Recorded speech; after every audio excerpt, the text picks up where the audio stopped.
Disgraced South Carolina attorney Alex Murdaugh, who was convicted of killing his wife and son, has now been sentenced by a federal judge to 40 more years in prison for stealing millions of dollars from his clients. ABC's Rena Roy has more on what happened in court today.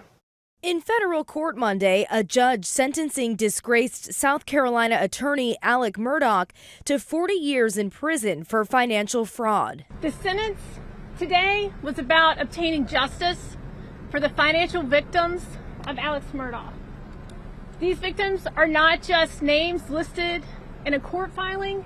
They are real people who trusted an attorney at the most difficult times of their lives. This sentence to be served concurrently with his 27-year state sentence for the same crimes. And it's on top of the 2 life sentences he received last year for the murders of his youngest son and his wife. He's a convicted murderer.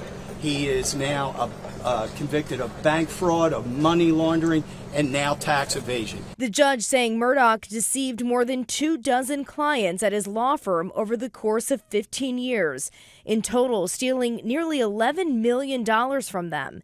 The 55-year-old ordered to pay more than $8 million in restitution, though it's unclear how much prosecutors will actually be able to recover.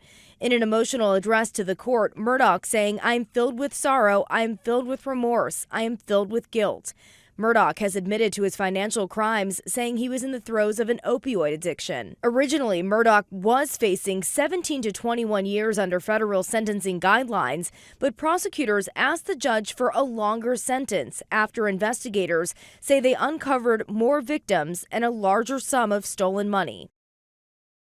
Murdaugh also failed a recent polygraph test. Federal prosecutors saying he wasn't being truthful about where the stolen money ended up. Rena Roy, ABC News, New York. Murdaugh also pleaded guilty to state fraud charges and was sentenced to 27 years in prison on those charges. Coming up right